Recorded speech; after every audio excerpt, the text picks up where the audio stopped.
Hello, I'm Greg Witt from Drum for Change, here to talk to you today about getting rid of that pesky Remo ring. If you've bought the eco-friendly Remo djembe drum, odds are it came right out of the box and it's not tuned. It'll have that pesky overtone sound that sounds like this.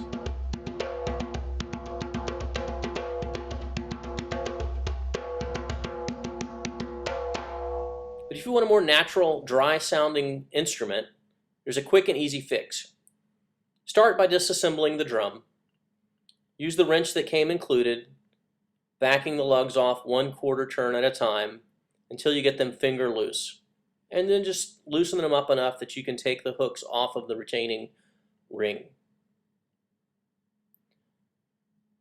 Remove the retaining ring and then take off the drum head. Sometimes these stick, so don't give up.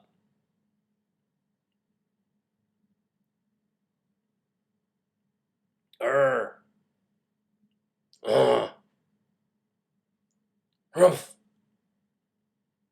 No, seriously, it's not that hard. They just stick.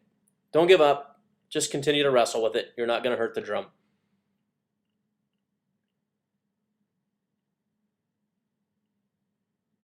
Once you've removed the head, wipe out the inside of the drum with a damp cloth to get rid of any dust. Do the back of the head too. Next, pick up a $2.50 package of high-density foam weather stripping from your hardware store. This is 1/4 inch thick by 3/16 wide. We're going to install it inside the drum using a spiral pattern. Be sure to remove the backing strip first to make it easier to work with. Start at the bolt where the lug is attached to the drum and then work in an arc down to roughly below where the next bolt would be to create a spiral pattern. Be sure you stick this down really firmly. We're using 9-inch strips on the bottom and then 4-inch strips at the top to work our way up toward the rim of the drum.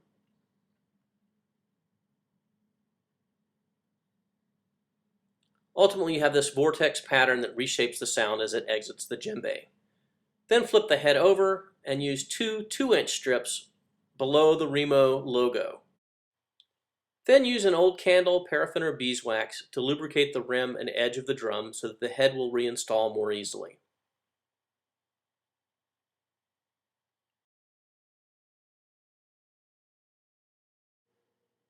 Next, reinstall the drum head. I like to make sure to line up the logo with one of the lugs for symmetry. Put the retaining hoop back on, then fasten the lugs back in place. Working your way all the way around the drum, finger tighten the lugs, making several turns around to make sure they tension evenly. Then use your wrench to do the same thing, again several times around the drum. What's important here isn't how long the lugs are, but that the tension on the top of the drum skin is even. Once you get these snug down, then you'll use the torque on the wrench to actually tighten 1/4 turn on each lug all the way around until you bring it up to a good pitch. I once measured this with a drum dial tuning device and found that there was 95 pounds of pressure above each lug on the drum skin. So you really want to crank it on down there. Once you've done that, you'll be able to test above each lug for pitch to make sure that they all sound even. This is much more important than whether or not the lugs are the same length. Ultimately, your drum's going to sound like an entirely new instrument.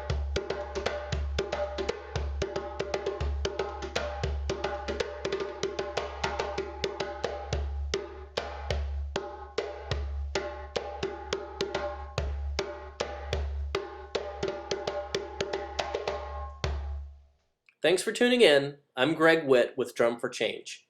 I hope to hear you out and about soon.